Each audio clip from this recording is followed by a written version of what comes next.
Hello viewers, today we are going to compare the SpO2 monitoring capability of the smartwatches with that of an oximeter. For comparison purpose, we have got two watches and an oximeter. The first watch is the Boat Storm smartwatch, which has got an SpO2 capability. You can see it is written over here on the box, SpO2 blood oxygen monitor. This is an entry level smartwatch which has got an SpO2 monitoring capability. The other watch we have got is ColorFit Pro 3. This watch also has got the same capability. You can see it's written over here, blood oxygen monitor. And this we would compare with an oximeter by Dr. Trust.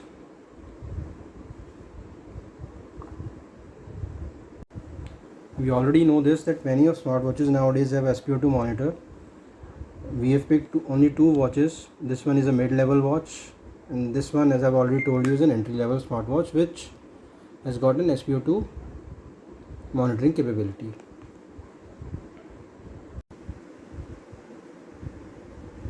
To get an equal comparison among all three devices, I have won all the three. As you can see, I have won all the three devices at the same time.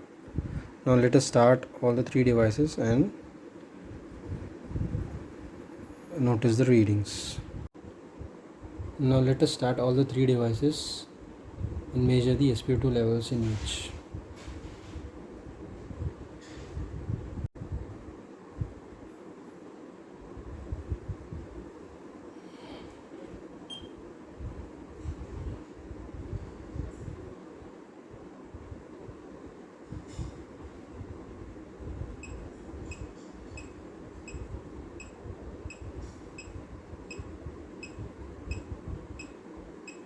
So you can see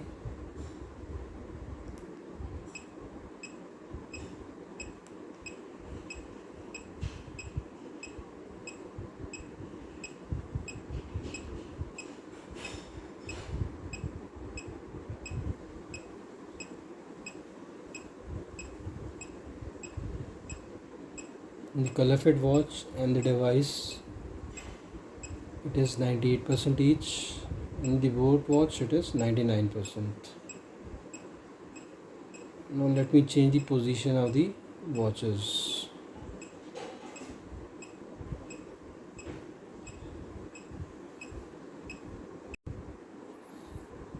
So now, as you can see, I have one ColorFit watch on my left and I have shifted the Boat watch to the right. Now again, let us measure the readings.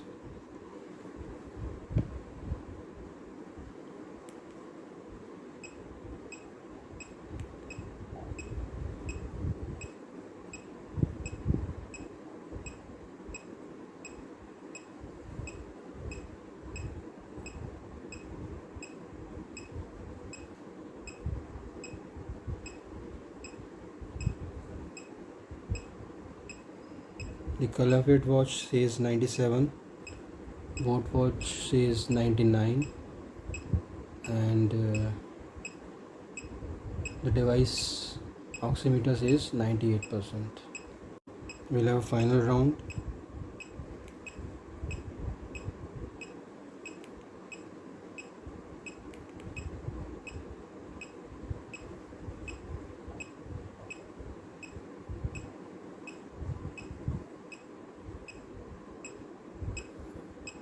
This time this is just 88% in Boat watch, ColorFit watch hovering between 97 and 98. The device is constantly 98%.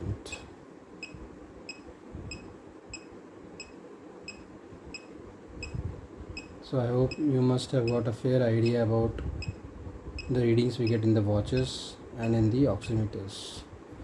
Now let us also quickly measure the heartbeat in all the three devices. I have slightly changed the position. There was some reflection of light on the watches. Now let us quickly measure the heartbeat on the three devices.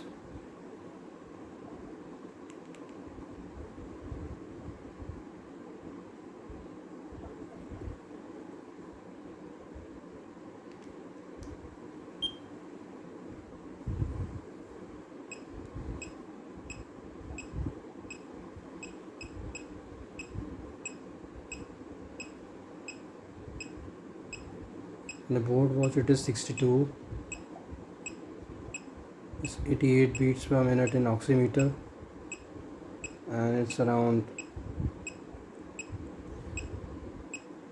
still changing in color fit watch, stabilized at 83. So the color fit watch says 82, 83. Boat watch, yes, boat watch is also 82 beats per minute, 81 beats, and the device is 80 beats per minute. So roughly the same in all the three devices. Now let me quickly change the position of the watches and measure it again. So now again the color fit watch is on the right as was initially, the boat watch is on the left, and device is in the same finger. Now final round of heart readings. Let us see heart rate in all these three devices.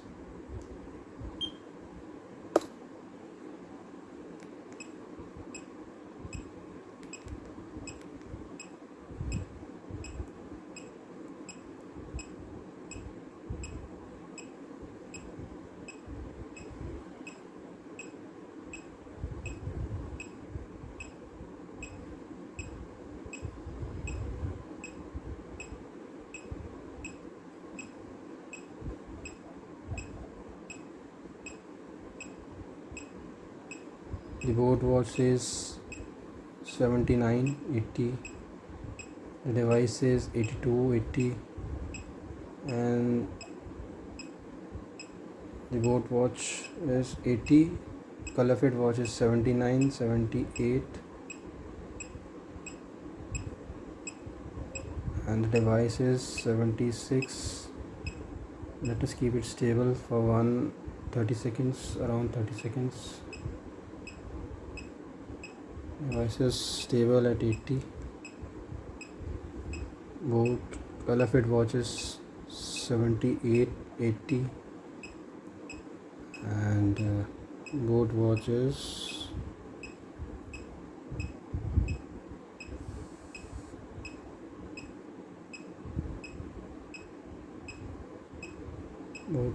this time 81. So more or less same readings in all the three devices, not much difference in case of heart rate sensor. So as we've seen, boat watch was slightly varying in case of SpO2 monitoring in the second round. The first round was almost similar to the oximeters. The color fit watch was quite close to the oximeter readings in both the rounds in SpO2 measurements, and the device was stable in both the rounds. It was constant at the same reading in both the rounds. In case of heart rate readings, all the three devices were similar, almost similar, with around ranging between 79 to 80 in all the three devices. Hope this comparison would be of some help to you viewers. Do like and share the video. Thank you.